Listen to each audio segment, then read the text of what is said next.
Στο χώρο της υποδοχής συναντάμε το πιο γλυκό περίπτερο. Ο κύριος Χατζηχρήστος Θόδωρος έχει ετοιμάσει για μας πολύ γλυκή, μια γλυκύτατη πυραμίδα, μια μοναδική δημιουργία που μας εντυπωσιάζει. Καλησπέρα σας, κύριε Χατζηχρήστο. Καλησπέρα σας. Για άλλη μια χρονιά εδώ στην έκθεση συμμετέχετε δυναμικά και πρωτοποριακά.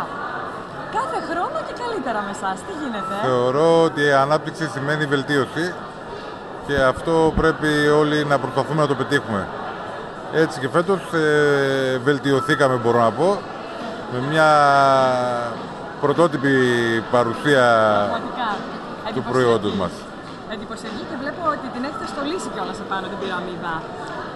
Θεωρούμε ότι είναι διαμάντι για την Καβάλο-Κουραμπιές, γι' αυτό και διαμαντάκια, αν θα το προσέξετε, έτσι ώστε να συνδυάζονται τα διαμάντια με το κουραμπιέ. Μιλάμε για ένα κουραμπιέ με βούτυρο και με ολόκληρο αμύγδαλο.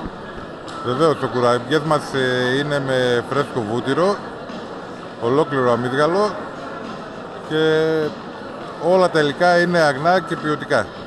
Τα καταστήματα Λωτινό βεβαίως δεν μας προσφέρουν μόνο τα γλυκίσματα, αλλά και το catering που έχετε σαν εταιρεία. Τα καταστήματα Λωτινό βεβαίως έχουν μεγάλη γκάμα προϊόντων παραγωγής μας, όπως ασχολούμαστε και με το catering, έχουμε τμήμα catering. Βέβαια, λόγω της έκθεσης θα παρουσιάζουμε το προϊόν αυτό το οποίο μπορούμε και να εξάγουμε και να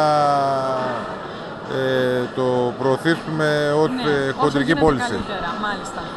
Εξαγωγές σε ποιες χώρες του εξωτερικού κάνετε με τον κουραμπιέ? Αυτή τη στιγμή έχουμε εξάγει στη Βόρεια Ευρώπη και συγκεκριμένα μιλάμε για Βέλγιο, Γερμανία, Ολλανδία, Σουηδία και ευελπιστούμε να συνεχίσουμε έτσι. Και έχει απήχηση, τους αρέσει πολύ, μας αρέσει σε όλους αυτούς. Υπάρχει βεβαίως απήχηση, είναι ένα προϊόν το οποίο αρέσει, μπορώ να τολμήσω να πω, σε όλο τον κόσμο.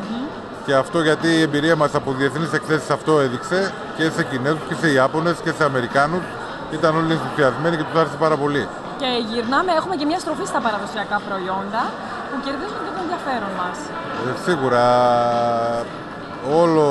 όλη η αγορά έχει στραφεί σε παραδοσιακά προϊόντα και νομίζω ότι εκείνο είναι και το μυστικό, ας πούμε, πλέον σε μια επιχείρηση τροφίμων.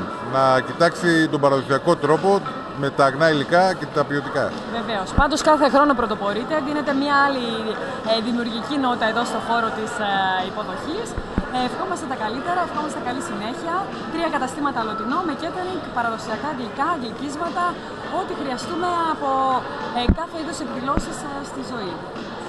Να σας ευχαριστήσω και εγώ και με τη σειρά μου να ευχαριστήσω όλους τους πελάτες μας από την πόλη της Καβάλας και όχι μόνο, και να είναι σίγουροι ότι θα συνεχίσουμε με την ίδια προσπάθεια. Βεβαίως. Και εμείς με το ίδιο πάθος να τρώμε τα γλυκά σας. Ευχαριστούμε πολύ. Ευχαριστώ.